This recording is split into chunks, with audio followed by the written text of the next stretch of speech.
Argentina മത്സരത്തിന്റെ പേരിൽ Kaloor stadium സ്പോൺസർക്ക് കൈമാറിയത് കരാർ ഒപ്പിടാതെ ഈ മാസം 9-ന് മുഖ്യമന്ത്രി നേതൃത്വത്തിൽ നടന്ന യോഗത്തിലാണ് കരാറിനെ കുറിച്ച് ധാരണയായത്. എന്നാൽ ത്രികക്ഷി കരാറിന് ധാരണ ഉണ്ടാക്കിയതല്ലാതെ ഒപ്പിട്ടിരുന്നില്ല. ചുരുക്കി പറഞ്ഞാൽ ഒരു കരാറുമില്ലാതെയാണ് കലൂർ സ്റ്റേഡിയം സ്പോൺസർക്ക് വിട്ടു നൽകിയതും നിർമ്മാണ പ്രവർത്തനങ്ങൾ ആരംഭിച്ചു. അപ്പോൾ കലൂരിൽ നടന്നത് കാട്ടുകൊള്ളയാണോ, കാട്ടുകൊള്ളയ്ക്കുള്ള നീക്കമാണ് നടന്നത്? പലതും അങ്ങനെ കലൂരിൽ ചീഞ്ഞ് നാറിക്കൊണ്ടേയിരിക്കുമ്പോൾ സ്വാഭാവികമായും ഒരുപാട് ചോദ്യങ്ങൾ ഉയരും. അതിന്റെ വിലയിരുത്തലിലേക്ക് പോകണം. എന്നോടൊപ്പം മാർഷൽ വി സെബാസ്റ്റിനൊപ്പം ടി.എസ്. ഹരികൃഷ്ണയും ചേരുകയാണ്. മാർഷലേട്ട, ഈ മന്ത്രി കഥയേറിയ നാട്ടം നടത്തുകയാണോ? മന്ത്രിക്ക് ചോദ്യങ്ങൾ 2-3 ദിവസമായി പ്രധാനപ്പെട്ട ചോദ്യങ്ങൾ പലയിടങ്ങളിൽ വെച്ച് കാണുമ്പോൾ മന്ത്രിയോട് കായിക മന്ത്രിയോട് ചോദിക്കുന്നുണ്ട്. കായിക മന്ത്രിയുടെ മറുപടി ഒന്നുകിൽ ആരെയെങ്കിലും ചേർത്ത് വിളിച്ച് അങ്ങോട്ട് മാറ്റി നിർത്തുക, അല്ലെങ്കിൽ മറ്റേ ഭാഷ ഉപയോഗിക്കുമെന്ന് പറയുക. ഇന്നിപ്പോൾ അദ്ദേഹം പറഞ്ഞതാണെങ്കിൽ എന്തോ ഒരു വിചിത്രമായിട്ടുള്ള, എന്താണ് അതിന് വാലും ചേരുമില്ലാത്ത ഒരു മറുപടിയായിട്ടാണ് എനിക്ക് തോന്നിയത്. എന്തുകൊണ്ടാണ് മന്ത്രി ഒന്നും അറിയാതെ പോകുന്നത്? മന്ത്രിയുടെ ചാട്ടം പിഴച്ചു പോയി എന്നാണ് പറയുന്നത്. മന്ത്രി ഒരു ഫൗള് കാണിച്ചിട്ടുണ്ട്. അതായത് കലൂര സ്റ്റേഡിയം അത് കൊടുക്കുന്ന സമയത്ത് പൂർണ്ണമായിട്ടും വീഴ്ച സംഭവിച്ചിട്ടുണ്ട്. SKF ആണ് ഇതിൻ്റെ പിന്നിലെന്ന് പറയും. എന്താണ് SKF എന്ന് പറഞ്ഞാൽ? Sports Kerala foundation. 2021 അത് രൂപീകൃതമാകുന്നത്. യഥാർത്ഥത്തിൽ നമ്മുടെ നാട്ടിലെ കായിക നയങ്ങൾ വികസിപ്പിക്കുന്നതിൻ്റെ ഭാഗമായി ആദ്യ പിണറായി സർക്കാരിൻ്റെ കാലത്ത് EP ജയരാജൻ കായിക മന്ത്രിയായിരിക്കുന്ന സമയത്ത്, സ്പോർട്സ് മന്ത്രിയായിരിക്കുന്ന സമയത്ത് രൂപം കൊടുത്തിട്ടുള്ള ഒരു പദ്ധതിയായിരുന്നു ഇത്. അതിൽ പൂർണ്ണമായും സർക്കാരിൻ്റെ നിയന്ത്രണത്തിലുള്ള ഒരു പദ്ധതിയാണ്. അപ്പം സ്വാഭാവികമായിട്ടും അതിൽ സർക്കാർ നിയന്ത്രിതമായിട്ടുള്ള ആൾക്കാർ മാത്രമേ ഉള്ളൂ എന്നുള്ളത് കൊണ്ട് തന്നെ സർക്കാരിൻ്റെ നയങ്ങൾക്കനുസരിച്ച് പ്രവർത്തിക്കും എന്നുള്ള ഒരു ഗുണം അതിനുണ്ട്. അതിൽ മന്ത്രി തന്നെയാണ് അതിൻ്റെ chairman, Muhammad Aneesh vice chairman, ഒപ്പം തന്നെ സ്പോർട്സ് ഡയറക്ടർ കൂടിയായിട്ടുള്ള അദ്ദേഹം MD ആണ്, ഈ കമ്പനിയുടെ MD ആയിട്ട് വരുന്നുണ്ട്. 2 പേരെ നമ്മുടെ ഇപ്പോൾ പ്രദീപ് കുമാർ MLA, മുൻ MLA പ്രദീപ് കുമാർ, ഇപ്പോഴത്തെ മുഖ്യമന്ത്രിയുടെ പൊളിറ്റിക്കൽ സെക്രട്ടറി ആയിട്ടുള്ള പ്രദീപ് കുമാർ MLA ഉൾപ്പെടെയുള്ളവർ അതിനകത്ത് അംഗങ്ങളായിരുന്നു. അപ്പോൾ ഇത് സ്വാഭാവികമായിട്ടും സംസ്ഥാനത്തെ എല്ലാ സ്റ്റേഡിയങ്ങളും നവീകരിക്കുക, അതിൻ്റെ അറ്റകുറ്റപ്പണികൾ നടത്തുക, അതോടൊപ്പം തന്നെ പുതിയ സ്റ്റേഡിയങ്ങൾ നിർമ്മിക്കുന്നുണ്ടെങ്കിൽ അതിനെ ചുക്കാൻ പിടിക്കുക. അത് സ്പോർട്സ് എഞ്ചിനീയറിംഗ് വിങ് അത് രൂപീകരിക്കപ്പെടുന്നതാണ്. അതായത് മുമ്പ് സാധാരണഗതിയിലും നേരത്തെ നടന്നുകൊണ്ടിരുന്നത് പൊതുമരാമത്ത് വകുപ്പിൻ്റെ കീഴിലായിരുന്നു ഇൻഡോർ സ്റ്റേഡിയങ്ങളൊക്കെ നിർമ്മിച്ചുകൊണ്ടിരുന്നത്.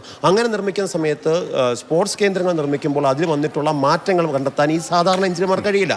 അത് സ്പോർട്സ് എഞ്ചിനീയറിംഗ് വിങ്സ് എന്താണെന്ന് മനസ്സിലായി. ഇനി ഞാനൊരു ചോദ്യം ചോദിച്ചു. അപ്പോൾ ഈ ത്രികക്ഷി ഒരു കരാർ എന്ന് പറയുന്നത്, അതായത് GCDA സ്പോൺസർ, ഈ പറയുന്ന SKF, ഇവിടെ ഒരു നമുക്കറിയാം ഈ സ്പോൺസറിലേക്ക് എത്തിയ സാഹചര്യം. സാധാരണ ഇതിലൊരു സ്പോൺസർ വന്നു കഴിഞ്ഞാൽ ഒരു കരാറുമില്ലാതെ ഒരു സ്റ്റേഡിയം അങ്ങ് ഏൽപ്പിക്കുക. ഈ വരുന്ന വ്യക്തി ആരാണ്? ഒരു ഷെയ്ഡി ക്യാരക്ടറാണോ എന്ന് സ്വാഭാവികമായിട്ട് ഇന്റലിജൻസ് റിപ്പോർട്ട് അടക്കം തേടണം. ഇദ്ദേഹത്തിന്റെ പശ്ചാത്തലം എന്താണ്? ഇദ്ദേഹം മുൻപ് ഏതെങ്കിലും സംഭവവുമായി ബന്ധപ്പെട്ട് മറ്റേതെങ്കിലും കുറ്റകൃത്യങ്ങളിൽ വല്ല പ്രതിയാണോ? അതല്ലെങ്കിൽ ഇദ്ദേഹം നടത്തിയ പദ്ധതികൾ, മുൻകാല പദ്ധതികൾ വിജയിച്ചിട്ടുണ്ടോ? ഇതൊക്കെ തേടേണ്ട ഒരു അനിവാര്യതയില്ലേ? കൈപ്പള്ളി പറഞ്ഞത് വളരെ കൃത്യമാണ്. പക്ഷേ അതിനകത്ത് വലിയൊരു അപകടം സംഭവിച്ചത് എങ്ങനെയാണെന്ന് പറയാം. അതായത് AFAയുമായിട്ടുള്ള കരാറും മറ്റു കാര്യങ്ങളുമെല്ലാം മുന്നോട്ട് കൊണ്ടുപോയിരുന്നത് സ്പോൺസറാണ്. സ്പോൺസർ ഒരു സുപ്രഭാതത്തിൽ പെട്ടെന്ന് വരും. അതായത് പ്രത്യേകിച്ച് മുഖ്യമന്ത്രി വിളിക്കുന്ന യോഗത്തിന് തൊട്ട് മുമ്പ് അല്ല, അദ്ദേഹം പറയുന്ന ഒരു ന്യായം ഇത്രയേ ഉള്ളൂ. FIFA റാങ്കിങ്ങിലുള്ള സ്റ്റേഡിയം നമുക്കിതിന് ആവശ്യമാണ്. അതുകൊണ്ട് തന്നെ കൊച്ചിയിലെ സ്റ്റേഡിയം ആ നിലവാരത്തിലേക്ക് ഉയർത്തണം. അതിന് വേണ്ട നടപടികൾ SKF ചെയ്യണം. SKFനെ സംബന്ധിച്ചോളം ഞാൻ ആദ്യം സൂചിപ്പിച്ചല്ലേ, ഇതൊരു സർക്കാർ ഓറിയന്റഡ് ആയിട്ടുള്ള നീക്കമാണ്. അപ്പോൾ സർക്കാരിനെ സംബന്ധിച്ചോളം ഇതിനെ കരാർ വിളിക്കണം, കൊട്ടേഷൻ കൊടുത്ത് കരാർ വിളിച്ച് അത് മാസങ്ങളെടുക്കും. കുറഞ്ഞതൊരു 6 മാസം എടുത്തെങ്കിൽ മാത്രമേ കൊച്ചി സ്റ്റേഡിയത്തിൻ്റെ നവീകരണം നടപ്പാകത്തുള്ളൂ. ഈ ഒരു കാലതാമസം വലിയൊരു പ്രതിസന്ധിയായി.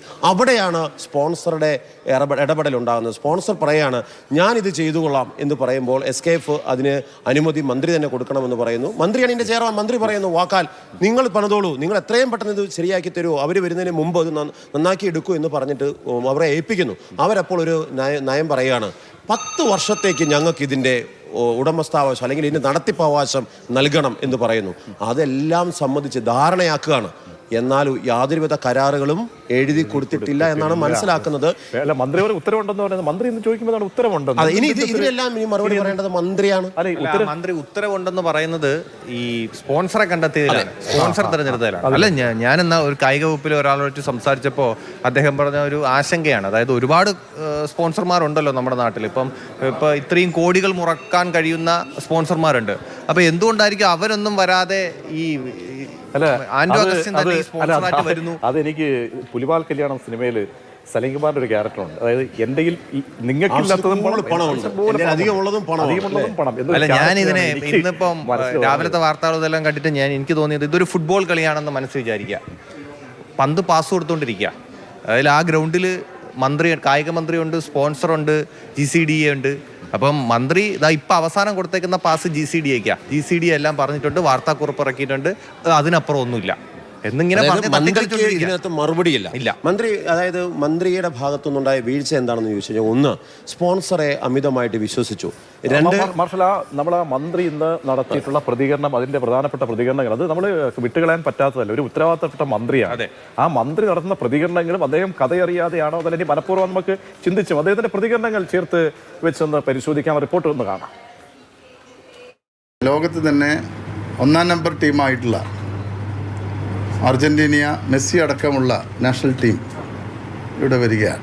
അടുത്ത ഒക്ടോബർ 25 മുതൽ നവംബർ 2 വരെ 7 ദിവസം മെസ്സി കേരളത്തിൽ ഉണ്ടാവും. ആരാധകരുടെ പ്രതീക്ഷകൾക്ക് ഒരു കോട്ടം തട്ടുണ്ട്. ഞാൻ ഒറ്റവാക്കിൽ പറഞ്ഞാൽ, നമ്മൾ ഉദ്ദേശിക്കുന്ന പോലെ തന്നെ സ്പോൺസർ പറഞ്ഞതനുസരിച്ച് ഈ ടീം വരുന്ന ഒക്ടോബറിൽ കേരളത്തിൽ കളിക്കും. ഹരി, ഈ നാളെ ഈ സ്പോൺസർ പറയണം ഞാൻ ചന്ദ്രനെ പിടിച്ചോണ്ട് വരാമെന്ന് പറഞ്ഞു കഴിഞ്ഞാൽ അതിനും ഈ ഫണ്ട് ഇറക്കുന്ന അവസ്ഥയിലേക്ക് ഈ മന്ത്രി നിന്ന് കൊടുക്കുന്ന സംശയമാണ്. കാരണം മന്ത്രിക്ക് ഒരു ബോധ്യമില്ലല്ലോ, ഉണ്ടല്ലോ, വേണമല്ലോ. മന്ത്രി മാത്രമല്ല, ഒരു സംവിധാനമുണ്ട്. മന്ത്രിക്ക് എത്ര കൂടുള്ള ഉപദേശകരുടെ നടത്താമല്ലോ.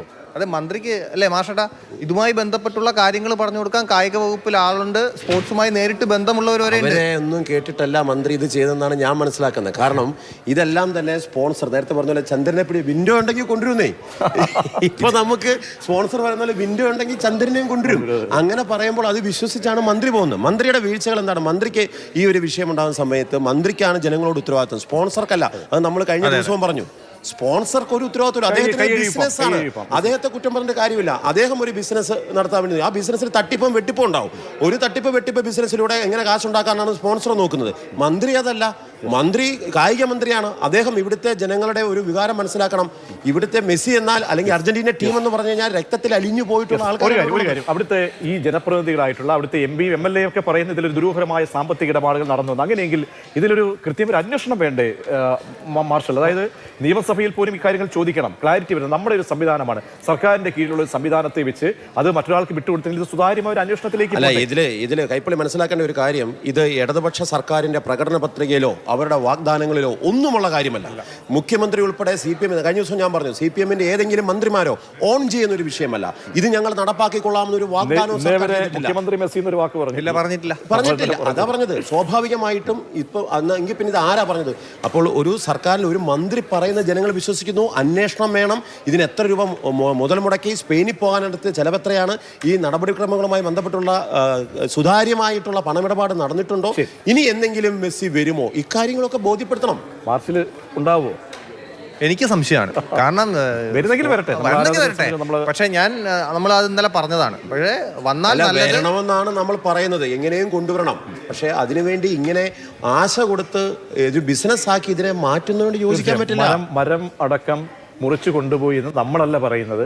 അവിടുത്തെ ജനപ്രതിനിധിയായ MP ആണ് അവിടെ ആരോപണം ഉന്നയിക്കുന്നത്, MLA ആണ് അവിടെ ആരോപണം ഉന്നയിക്കുന്നത്. അപ്പോൾ ഇതിലൊക്കെ മറുപടി പറയേണ്ട ബാധ്യത സർക്കാരിന് സ്വാഭാവികമായും